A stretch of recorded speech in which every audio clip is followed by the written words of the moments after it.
Hi, everybody. Welcome to the Pyramid Science Foundation's live stream. I'm Lisa Richards, and this is Charlie Zees. And we're going to start with a couple announcements before we bring on our awesome guest. So, what's new with you, Charlie? What do you have to update people on? Well, I'm going to be back on with Sasha Stone at the end of the month, last Saturday this month, and we're going to be looking at some of these geometries that I found in the Gothic cathedral steeples, and we're going to be integrating those with some higher dimensional um, uh, geometric forms. So, very, very exciting stuff. I've got a new pyramid design coming up, an extra large, which is going to be the list of the ones that I'm making. I'll be putting that out in the next couple of days, so be on the lookout for that. And when I announce it, I will be announcing a sale that's going along with it. So if I were you and you want a pyramid, hold off for a couple of days and we'll have all that information out to you. That's it for now. Awesome, awesome. So, I actually am working on some new products myself. I'm going to have several products that everyone will be interested in, probably launching around Thanksgiving. Right now, I'm having a sale at the 44% off. I call it the Hallow Thanksmas sale. So, it merges all three of the holidays together and gets you your products in time. But that's 44% off, and the coupon code's right on my site for Pyramid Surge. But also, I'm starting a new channel called Alter Ether, and it's going to be focusing on different ways to transform the energy, expanding not only with energy, but electroculture, different type of energy healing, things like that. So go check that out. That's going to be on Rumble. And the links are in the bio for all of this stuff, guys, or in the description below. But let's bring on our awesome guest. We're excited to have Ben Symes back with us today from Yara Formation. Hi, Ben. Hi, Lisa. Hi, Charlie. Hello, Ben. Nice to have you back. Hey, thanks for the invite. It's an honor. Yes, thank you. So let me read a little bit about Ben. And so Ben is actually the leading Pyradym practitioner in the world. He actually is joining us again. This is, I believe, the second time that you've joined us, Ben. And today he's going to be speaking about the value and importance of personal energetic alignment and how it interplays with spiritual evolution on both the micro and macro levels. And this topic is wide and incorporates ancient wisdom, esoteric perspectives, non human intelligence, and offers practical tools to shift the inner dialogue from one of the victimhood into one of sovereignty and self empowerment in a very user friendly and humorous way. And then we're also going to go into a 20-minute Pyradym session and questions and answers at the end. So, during the session, if you have any questions that pop up, or during the interview, if you have any questions that pop up, put them in chat and we will touch on those at the end of the interview here. But Great. welcome, Ben. Thank you. Why don't you give us lead us in the direction that you want to lead us today, because this is a very interesting topic. Yes, it is an interesting topic, and it's a very wide one, and I'm going to do my best at covering as many bases as I can. It's basically, in a sense, it's the path that I have found myself on, or I should say, it's where my path has led me from 8 years ago, discovering Pyradym and my world being turned around somewhat, entering into the world of energetics, subtle energy forms, chakras, the energy body, which actually around that time I had a synchronistic meeting with a very gifted channel and started to work one-on-one with the channel and the energy that she channels, which is an upper fourth density Syrian group collective. And they've probably been my greatest teachers and friends in the spirit realm today, because they've, I call them like my off-world coaches or therapists, because they know everything about me. They know about who I am energetically, and they've led me to a greater awareness of who I am energetically. And through interacting with this intelligence, and regardless of what we feel about channels, interdimensionals, or extraterrestrials. I think the greatest value is just to look at the information that is presented at its face value, not to concern ourselves with, oh, is this real? Where's this coming from? Is this person this? Is this person that? But if we just entertain the information, and not necessarily so much in the mental capacity, but more in our emotional capacity, like how does this feel, because that's the aspect of resonance. And when I first interacted with this group collective, which are called Sothis, um, they struck chords in me at a very deep core level, which I don't think I would have reached on my own, because my ego mind would have shut it down. And what is this fairy tale you're telling yourself, or such like. And even prior to the delivery of our first paradigm, they told me that I was to be working with a new kind of medicine and to become something of a natural spokesperson for it. And at the time, I was like, well, a new kind of medicine, does that mean that I'm going to, like, get back into education and go and study and spend 7 years and start walking around in a white coat and be of some kind? And even though my conscious mind couldn't really make sense of it, my core felt that there was a truth and authenticity to it. And I just followed that feeling, and sure enough, Pyradym came into my life. Yes, it is a new kind of medicine. And yes, I have become something of a natural spokesperson for it. And, even the term, as I said last time, the world's leading Pyradym practitioner, that sounds very grand, and it sort of might suggest that I'm out there all the time providing Pyradym sessions, and that's really not the case. But I think, and that term was something that was endowed upon me from the maker, August Worley. And I think actually what I am is probably the most notorious Pyradym practitioner, because again, the way that things unfolded, and they did unfold, part of it was by knocking on doors, showing people what I had, and then people came to me and said, hey, well, let's start a meditation, let's do a group meditation. At the time I was very apprehensive of that, but just through following the passion, not overthinking, and just following the energy of things, we did it. We started to get great feedback, and we did more and we did more. And we are based in New York, so there's a wide demographic. There's always new people. Every time we do one, we'd have new people come through. Some come back and stick with us, some come once or twice, some get what they want and move on. So that allowed me a platform to base my work from, and my work has been one of self-discovery, because as I discover things that are useful to me, I like to share them within the group. And around that time, I had some very profound experiences, and that's when the website was first born. It's still, well, it's always going to be in a state of evolution, because it's always changing. And again, that allowed me an online platform to share my discoveries. So that's kind of the backstory of how I got to where I am right now. And through the guidance of my off-world counsel, I was advised to look into other channeled material. I'd always been familiar to channeled material, and I'd always been particular in what material I expose myself to, because there's a great deal of information and there's a great deal of channels.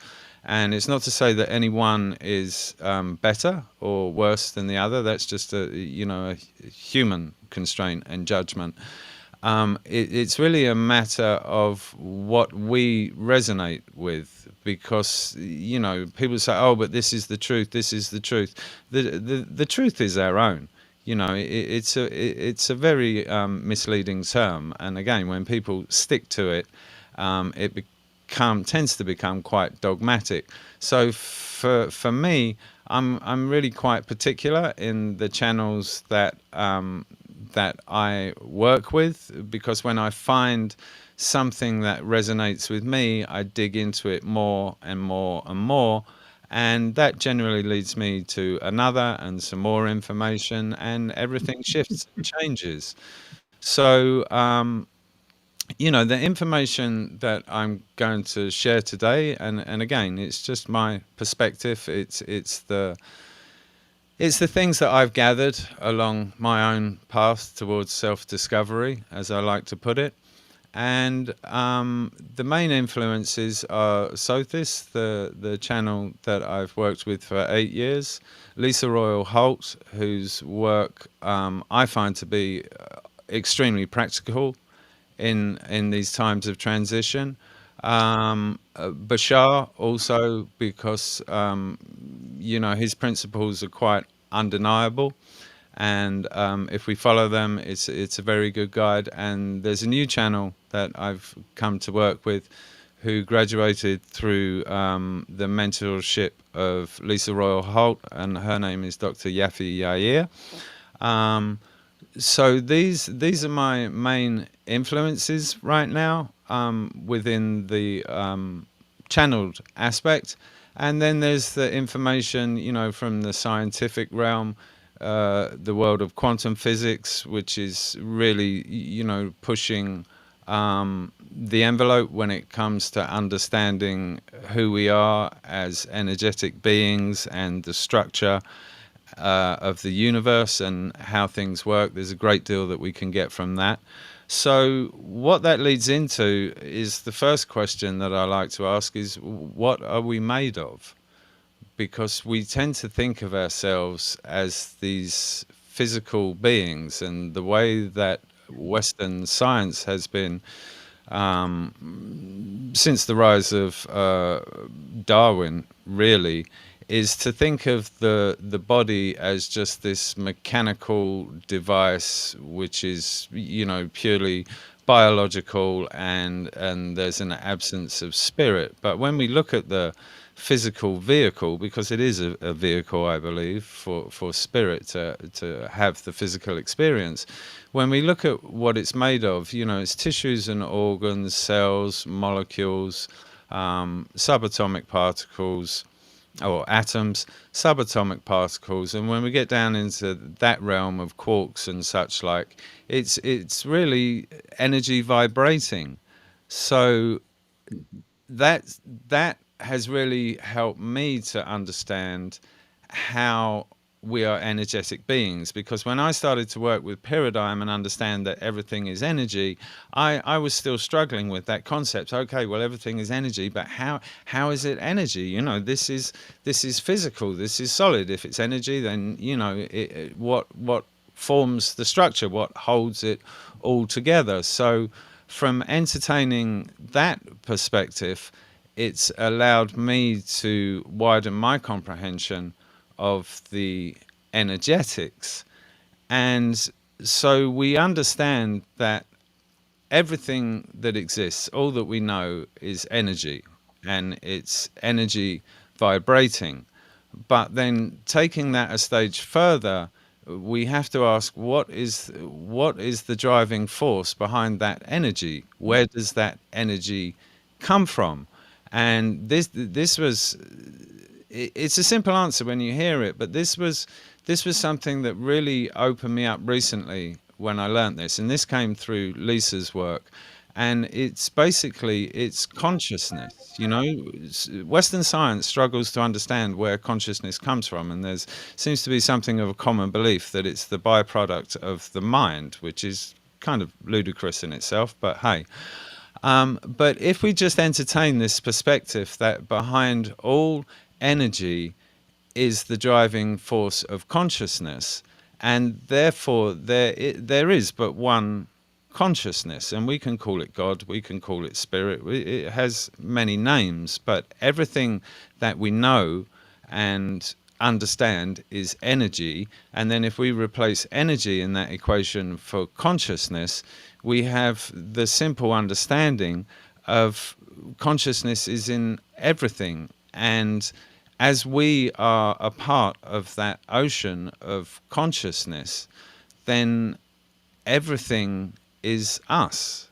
There is no separation.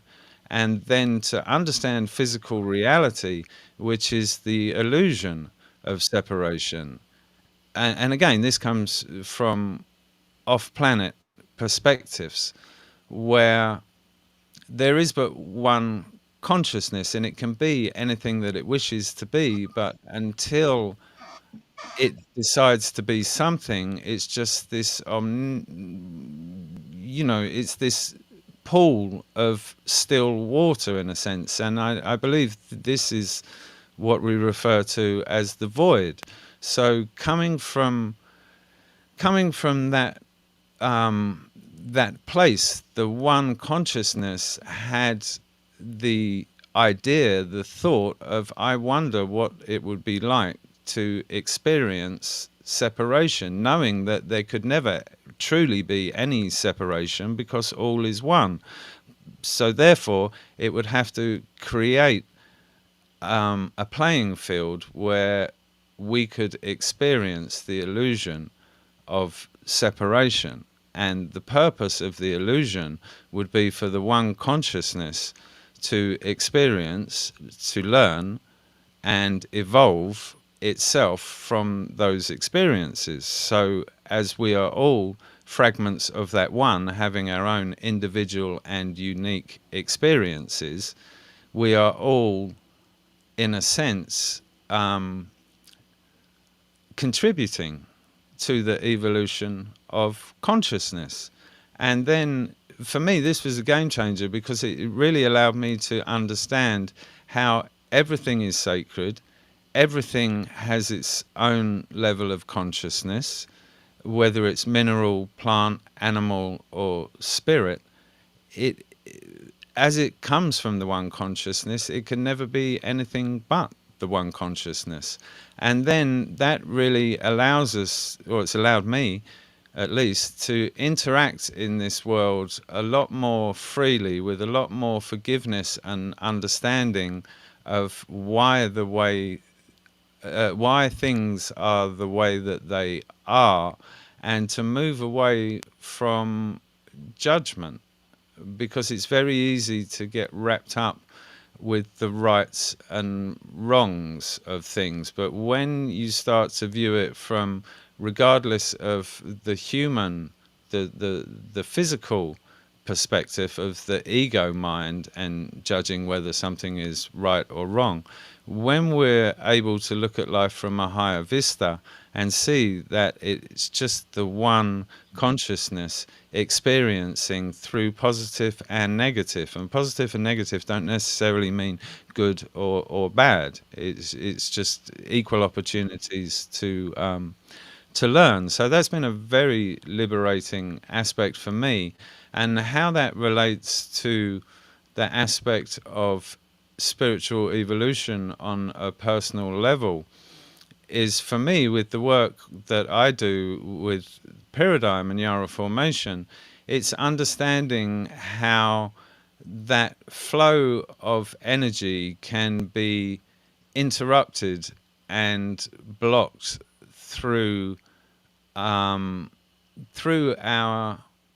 experience, through our human experience, because we're very intricate beings and we get wrapped up with our thoughts and our feelings. And if we hold on to grudges or what we could call lower vibrational emotions and aspects such as hate, anger, greed, jealousy, bitterness, it prevents that universal flow from following its uninterrupted path, because the energy flows like a river. And if we create all these obstacles and dam up that river, then the pressure of that energy is only going to build. And how we see that most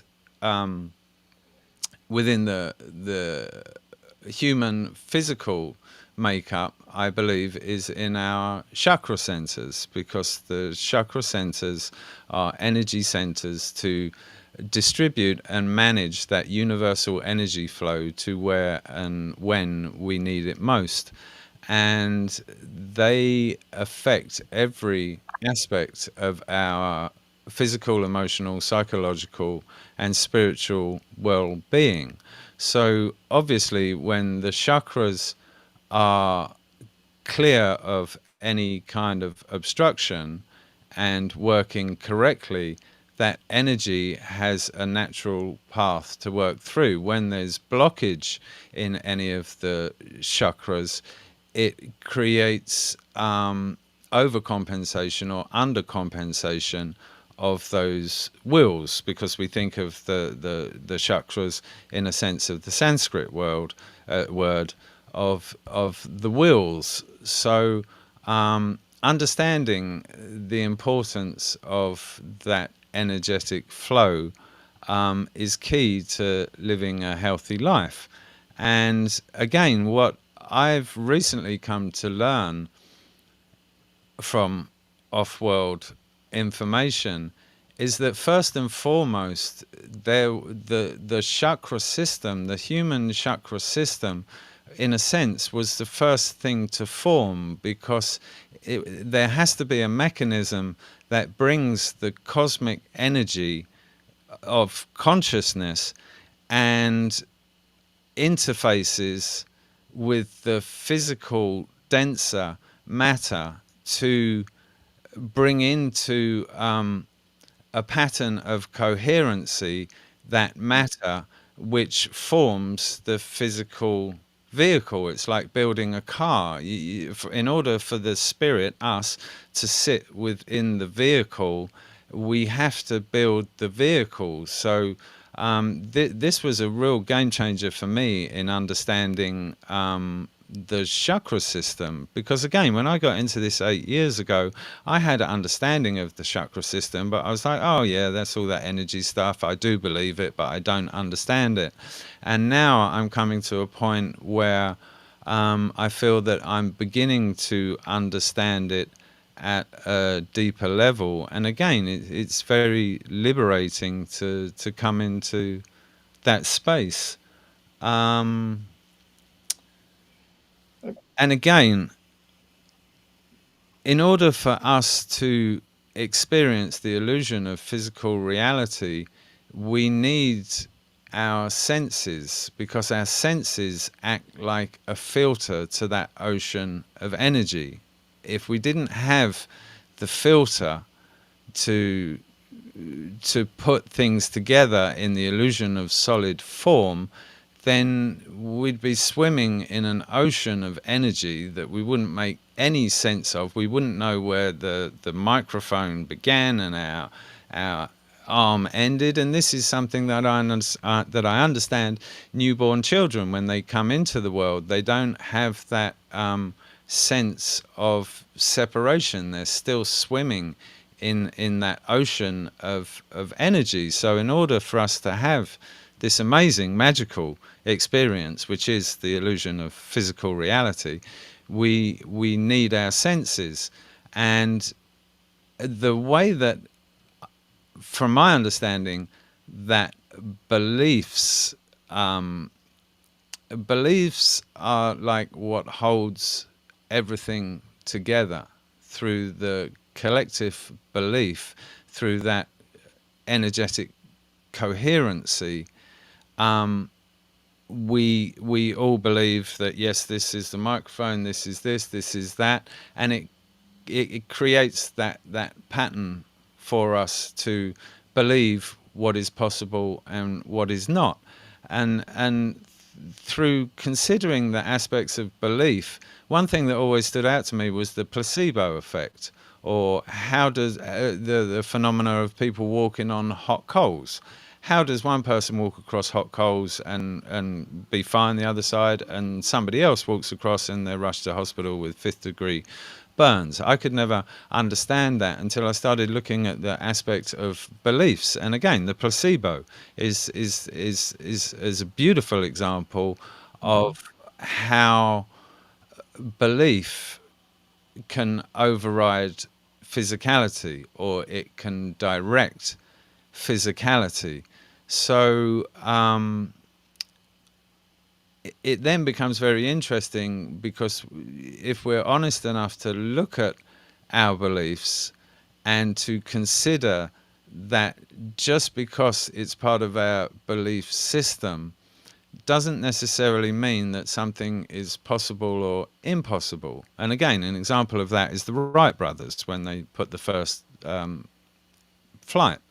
2 weeks prior to that, a team of top scientists reported to the New York Times that the notion suggested by the Wright brothers that man could fly was physically impossible. And yet 2 weeks later, 2 weeks later, the bird was in the air, and now look at the world. Try and convince anyone that physical, flight is impossible.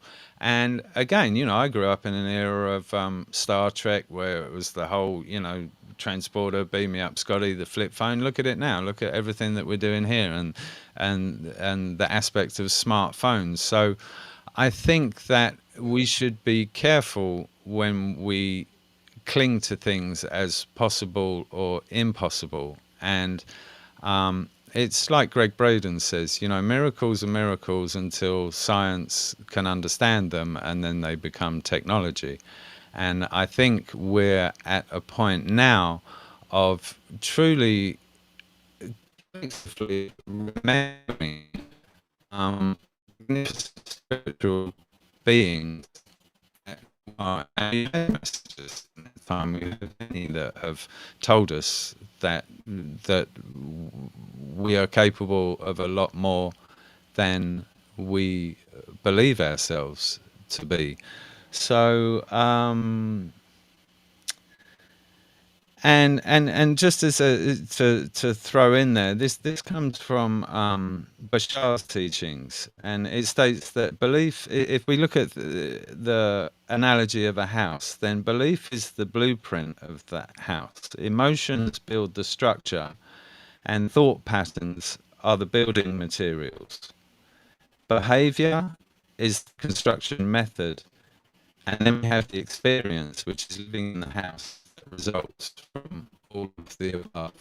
So we can see the way that things interact and reinforce one another. And it can become, if we're not careful, it can become something of a vicious cycle that it's very easy to slip into and go, oh well, no, this has to be true because I feel this way about it, and now look at the result of things. And that's where I think doing the inner work, such as shadow work, and being honest with that deeper part of ourself, because we all have a personal shadow and we have a collective shadow. And I think right now in the world, that is what we're being faced with. There's the shadow needs to be acknowledged. It exists and it won't go away. And our fears and the things that are uncomfortable for us to look at, they come knocking at our door because they're messengers. I believe our fears are messengers, and the message they have for us is where we need to look into the areas that require attention, acknowledgement, and healing. And the more that we ignore them, the louder and the bigger that they get. It's like we're sitting inside the house and they're knocking at our door, and they know that we're in there, but we're too afraid to answer the door, so they're just going to keep knocking louder and louder, screaming and shouting, and eventually they'll find a way in, whether it's down the chimney, through the back door, ripping the door off its hinges. And from looking at the shadow inside of us, which is the again, back to energy and the flow of energy, because energy needs to flow. And those fears we're just holding on to, like putting them in dusty old boxes with lots of locks, sticking them in our attic and hoping that they'll go away. They're not going to go away. And when we hold on to stagnant energy like that, one, it gets a lot heavier for us to keep carrying around. You know, we've always got to move those boxes whenever we move, and we're afraid to look in them. And on a health level and a level of spiritual evolution, it holds us back, and more often than not becomes the cause of disease and even death. And for many years, I've been fascinated with the information that comes through near-death experiences. And there's one in particular who's a shining example of this. The lady's called Anita Morjana, and she was somebody at death's door. She had cancerous tumors the size of lemons all up and down her back. Her family were told, that's it, she's cooked, she's in a coma now, she's going to go. And long story short, she came back and is now in perfect health. Everything went into remission, and she's on the circuit speaking about this. This is bona fide, true, all the way. Everything can be looked up. She's appeared on numerous talks, TED Talks, it's fully recognized. And she attributes this spontaneous healing to energetic alignment, because while she was in her coma state, she went to a place where she was shown the cause of her cancer, and it lay in fear and a misalignment of energy, something that she had going on with her father. And she said that in that space, it was very simple to come into alignment. It wasn't something that was going to take, forever and lots of work to do, but it's like a snap-to grid. It's over here, and if it just comes into alignment and it stays there, then healing, as we call it, can take place. And when she came back and came out of the coma, the doctors, they couldn't understand it, and they're asking, I don't understand, the healing, is going to take this long, that long. And she said she entertained what they were saying because she could understand the perspective that they were coming from. But she knew to herself that it had taken place, and it was a done deal. And sure enough, there it is, a done deal. And this sort of report is very common from NDEs. And again, I think tailing back to the aspect of what we choose to believe as possible or impossible limits the quality of our current life experience. And right now in the world, there's much tension and outcry and judgment about everything that's going on in the Middle East.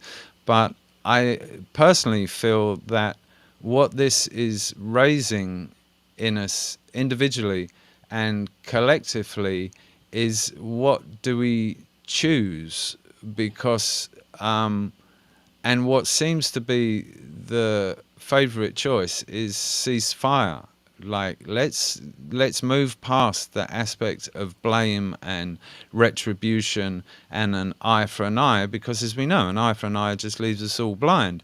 And much as there is a great deal of suffering and atrocity going on with this, if we fall prey to getting really angry and want to, I mean, it's not that we can't get angry, we can control our emotions. If we suppress anger, then that will turn inward as well.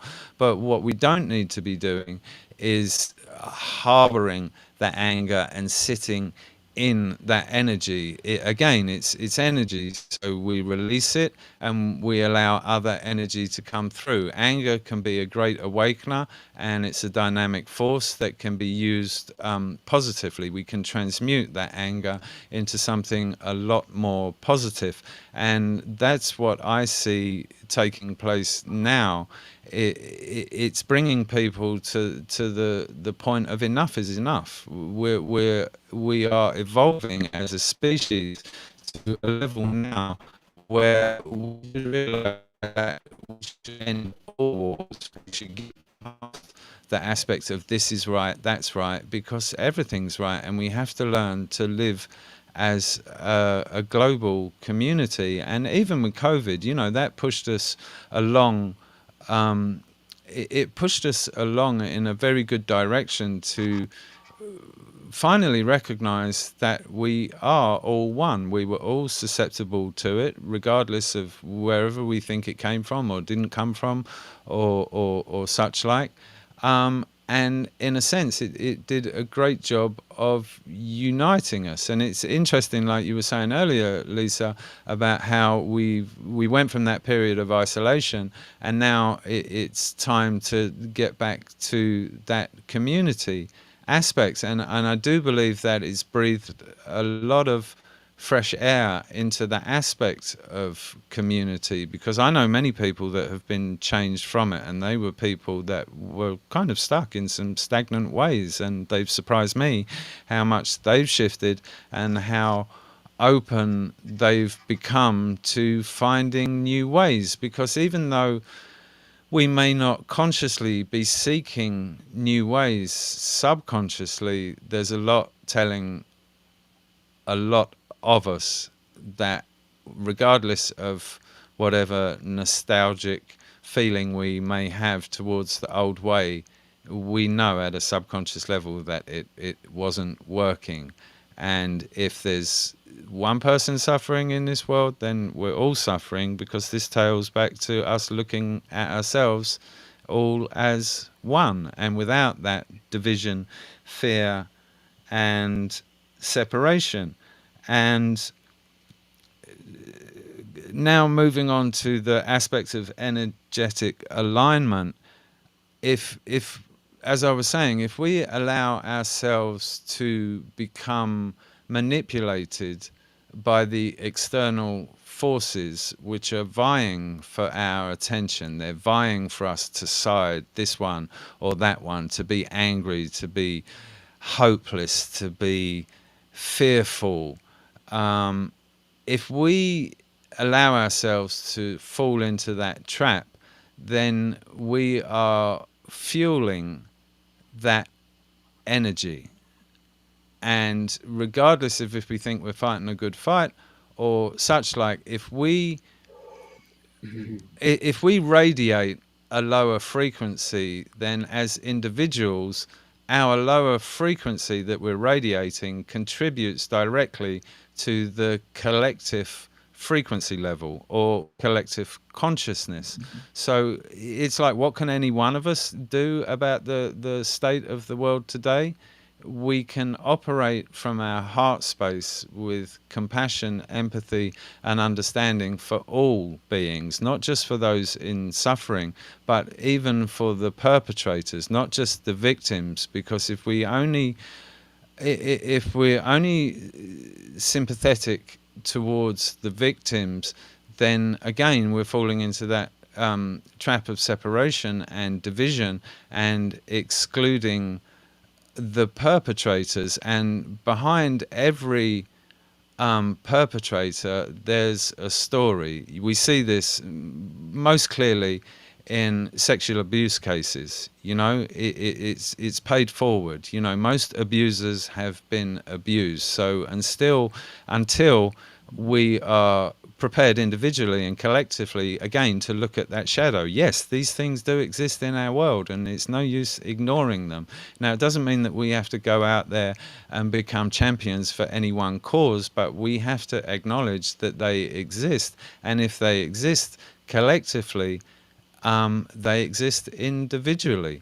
So what we can do as individuals is to find ways to keep our vibration, to keep our frequency up, because this comes down to the principle of resonance. The more people that resonate at a higher frequency, it allows those that are stuck at a lower frequency to shift up a little bit. And we have to do that in increments where there's still resonance, because if we go too far at one time, we're going to lose those that are too low. So we have to move slowly and consciously to bring everyone up with us. And again, this is a fascinating aspect that I learned through Bashar. Was he says that we cannot change our physical world because we live in a universe of free will. So that world, that lower density world where fear and control are the flavor of the day, if you like, that has a right to exist for all those that choose it. But what we can do is focus our attention upon a world which is more representative of the values that we stand by, that we resonate with. And to me, this is the trick of attention. I think attention is right now, it's the most valuable commodity in the world that we all have control of. We do have control over where we choose to place our attention. Again, there's many outside stimulus that can affect our choice, but ultimately we have the choice. So therefore, as there are parallel worlds, parallel realities, it's like books in the page. Which picture do we want to turn the page to? And again, for me, this has been very liberating and empowering to entertain this concept, because it doesn't mean that we have to bypass what is existing in the world, but it actually allows us the autonomy to exist as the sovereign beings which we truly are, and the powerful multi-dimensional beings that we truly are, and to focus upon a world which we would like to see. And now, really getting esoteric on it, this was really hammered home to me in the work that I'm currently doing with Sothis. We're working on a book to explain the evolution of consciousness, and they spoke of the era we know as Lemuria, and they spoke of the time of dreamers, dream weavers, witnesses, and the purpose of the dreamer was to dream into reality from the cosmic, to arrange the pieces. Again, there's that electromagnetic coherency pattern, and the dream weavers were the ones that, okay, well, here's what we're going to create, and then the dream weavers, their job was to weave that, to do the work. Now, where we are now, as was explained to me by Sothis, is we have become more integrated in our multidimensionality to the point where we are the dreamer and the dream weaver. So it's important for us to recognize that power in ourselves and to dream. We're taught to believe that dream and imagination is worthless. You know, what use is it in this world? It doesn't relate to physical reality. But if we look beyond that, it actually creates physical reality. And as a side note, as we're talking on the platform of Pyramid Science Foundation, one thing I'd like to share, and this comes from the channel work of Lisa Royal Holt, is how the pyramids were built, which is the question that many ask and few can answer. And the answer that was provided from her team of off-planet advisors was that all truths exist with it. So those that believe that it was built by levitation, those that believe it was built by slaves rolling things, there's truth to all of it, because the pyramids were built and rebuilt. But how they were originally conceptualized and formed was through powerful and advanced intelligences dreaming the cosmic energy, directing the cosmic energy, again back to the one consciousness, into physical matter. And this is how, when we look at the ancient structures, there's no way that we can understand how those things were formed. 7-ton bricks with precise, extremely precise dimensions, still standing. Tiwanaku, Egypt, all over the planet we have monuments that defy our current level of understanding. But again, if we allow ourselves the luxury to consider that perhaps the information that they're suggesting is viable, then we find solutions. So for me, these are the things that I go to when when that little voice comes into my head, as it does with all of us, of yeah, but you know, this is, you're just dreaming, or you're just playing into this, or you know, this is just the product of your imagination. And again, one thing that I've been taught is to be kind and patient with all that you encounter, and most especially yourself. You know, it's all too easy for us to whip ourselves with our own mental self-cruelty, because in a sense it's like that's the work of the ego, you know, and our ego is the vehicle, it's the anchor that allows us to have the experience of physical reality. And for all of us really, Yeah. it, And it's a lot of us are just waking up as well. So, I know myself, when you wake up or when I wake up first thing in the morning, it takes me a few hours, to calibrate myself before my mouth works properly, before I can get yeah. some energy going. And I think it's the same with this awakening that's happening to the earth as well. We all have to recalibrate ourselves and get tuned into the new energies and really start trusting ourselves, start tuning into our intuition and start trusting ourselves. And Yes. I really feel the dream time is super important. And I would love to delve into more of that information. Um, they're powerful, they're powerful. And we just need to learn how to maneuver through those as well, I think, to really enhance this mass awakening. Yes, absolutely, and like you say, it's a case of remembering. I think, you know, more than we need to learn anything, we need to come into that place of remembering. And again, you know, with a device such as Pyradym, what what that's taught me is the firstly, you know, left and right brain hemispheres, and how our left brain is more analytical and more masculine, we could say, and our right brain hemisphere is the more intuitive. So when we're able to get out of our own way, so to speak, with the left brain, and listen to the soft voice of guidance from the right brain, it acts as our guide if we trust it. But again, the analytical mind and you know, the ego is always going to jump up and have something to say, because the ego thinks that it's running the show. But in fact, it's the higher mind, or the higher self, the sacred self, which is driving the vehicle.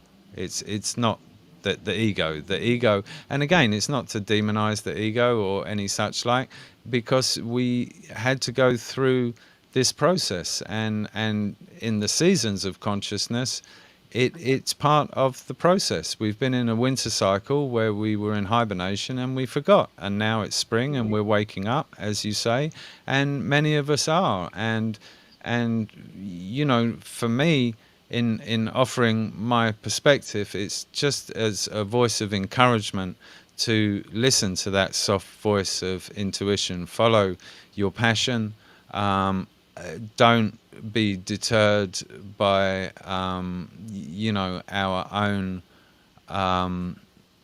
inner voice that tells us it's impossible, we're not capable, you're just a dreamer, you know, who do you think you are to you know, think or speak or say this? Because at the end of the day, nothing matters in the way that we think it does. So, you know, and again, to be joyous, because you know, when we're in that joyous state, we're vibrating at a higher rate, and the more that we can exist in that joy, the more power to affect our shared reality, you know. And whatever makes you joyous, you know, when it comes to music, you know, you can listen to Anthrax, you can listen to Beethoven. It's not that necessarily one is greater than the other, because we all resonate at different values, and that's the beauty Yeah. of resonance, you know.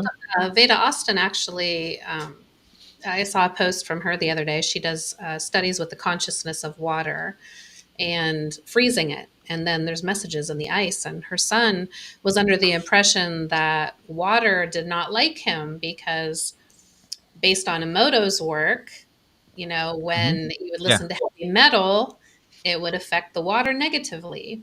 And Veda explained to her son that it wasn't necessarily the heavy metal, it was the probably the fact that the people running the experiments didn't like heavy metal music. So their Uh, intention fueled that formation yes. in the ice, you know? Yeah. So that puts a whole new perspective on a lot of things.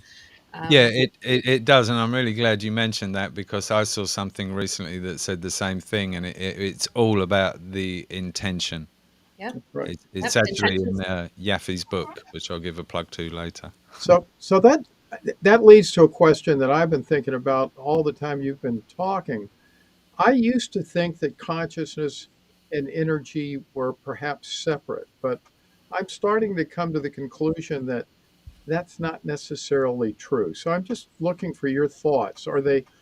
Is consciousness just, is it a way of manipulating and bringing coherence to an energy field, or is it a thing? You know, what's your thoughts on all that? Yeah, good question. I believe that first and foremost, there's consciousness, and then it creates the medium of energy. Because consciousness, if we think of it as like the void, so it's the container, it's all that it is. Everything is contained within it. As it splits apart and creates a positive and a negative, then the current of energy can move, because in order for energy to move, it's like a dry cell battery. It has to have a negative charge and a positive charge. Mhm. So for me, when, as I understand it, the one consciousness, the void, it would be flat. It's I'm sure there's a term in physics for it, but I don't know. But it's where um, it's like all the energy is in there, but it hasn't become polarized. It hasn't split. Mm, So once it's, fluid. yeah, I mean, maybe it's something in like splitting the atom. I'm not certain about that. But yes, once it becomes a positive and a negative, then that flow, which goes in waves, electromagnetic waves, and again, this is why I believe the serpent is seen in so many ancient traditions, Oh, sure, because they understand that everything moves in waves, and it's, you know, sure. up and down. And again, you know, sound. I mean, for me, this is my medium, and it's how I understand it. But yeah. Well, All right. thank you, Ben. I'm that so we could talk all day, but we are short on time. Yeah. So why don't we have you back again, and we'll elaborate more on this conversation. But I know there's some people here waiting to do the Pyradym healing Okay. session. So do you Great. want to talk a little bit about that real briefly while you set it up, and then we'll go into that, and then we'll do questions at the end. Yes, I'd love to. So, real quick, you know, Pyradym is a low frequency generator which is tuned to the seven major chakra centers. And through the stimulation of emotions and stored energy through the use of sound and resonance, we are able to loosen stagnant energy from within the human field, and allow that energy to dissipate, to flow through. So if there's anything that you've been holding on to, or anything that you feel uncomfortable about, or an area that you would like to send healing energy to harmonize, the session is called Harmonic Alignment, because that's really what we're doing. We're intending to let go of anything which no longer serves our best interest, and to bring ourselves energetically into greater alignment. There's nothing that you need to do during the session. Just relax. There's no right or wrong way. You can be standing, you can be sitting, you can be lying down. What is useful is to understand that if you do feel any discomfort, to know whether it's emotional or physical, just understand that it's that stagnant energy just making its way out of your system. It doesn't want to stay there any longer. It wants to move out. If you think of like if we have toxins in our body, they can come out through sweat, they can come out through zits and pimples, they can come out a number of ways. We can vomit, we can go from the other end.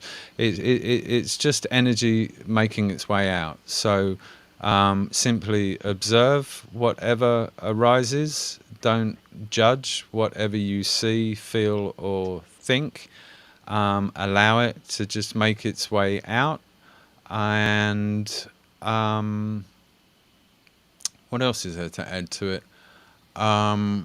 If you do feel great discomfort, if there's something heavy that you're letting go of, just inhale light to that area, thought or feeling, and exhale love, because that will ease it through. It will grease it, in a sense. At the end of the session, there will be a brief moment of silence. This we call the 8th chakra, because it allows the dust to settle, and that's often where we have shifts in our perception of things. You may find yourself looking at something in a new way, in a new light. Perhaps it's a problem you've had with somebody, or a problem with yourself. So that's the basis of it. And when the session starts, or just before the sessions, just pay attention to your breathing. You may wish to visualize pulling energy in through your crown with the in-breath, and out through the bottom of your feet, grounding you as you exhale. And enjoy. It'll be 20 minutes, and then we'll talk some more after, quickly. Perhaps. Awesome. I'm looking forward to it. Okay. All right, so I'm going to shut the mic down and set everything up and set the timer. Okay. And then we'll reconvene in 20 minutes. Okay, sounds good. Thank you.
Are we back?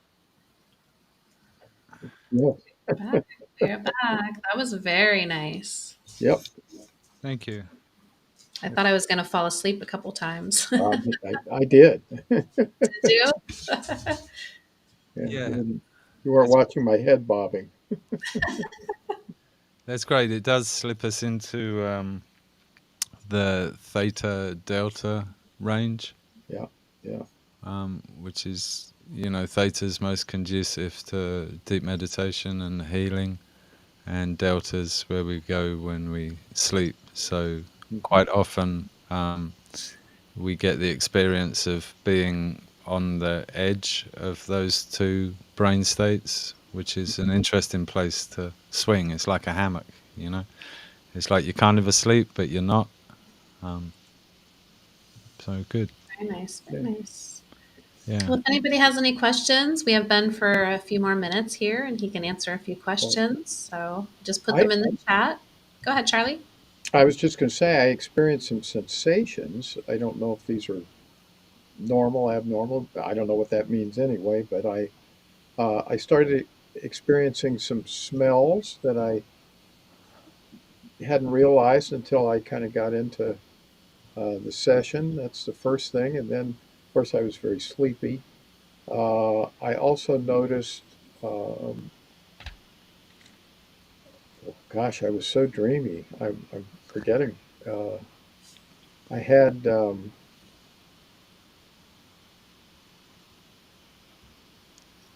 Well, let me think about it. I was so deep into it. I'm going to have to go back into that state to remember what happened. It's strange.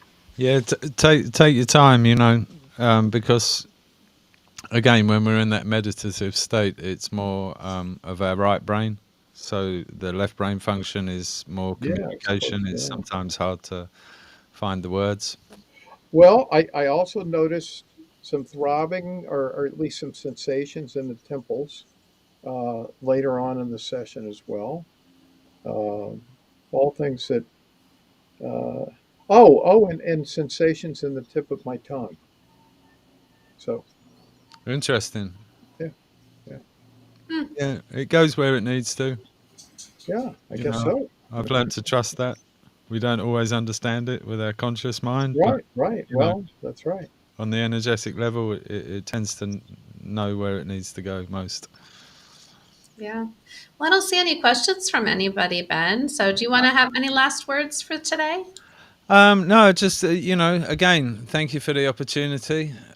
It's always great to talk and share perspectives. If anyone is interested in learning more about the work that I do, obviously that's Yara Formation. You can find that Facebook, not so much Instagram, but the website also. And again, to just a callback to Lisa Royal Holt. You can find her. Just Google her. Anything by Lisa is great. Bashar, obviously, he's pretty simple to find. And Dr. Yafi Yair, who has this book. It's a wonderful chance to plug her book. It's called Conversations with the Earth, channeled material. And where it differs from a lot of other channeled material, she's actually channeling the consciousness of the elements, which I've not encountered before. Right. And it's a beautiful book. It's very helpful, and again, it's just a wonderful tool in us all remembering and bringing forth that new Earth energy that we came here to do. Really, Wow. Very cool. you know. All right. So again, my thanks. Well, thank you for being here. I enjoyed the session, and I'm going to definitely check out those information sources. Okay. Yes. Thank you. And much love to you, Ben. We'll have you back Wonderful. soon, I'm sure. But Anytime. Anytime. I'd love to. thank Okay. you, everybody, for watching. And everyone have a great day. Wonderful. Much love.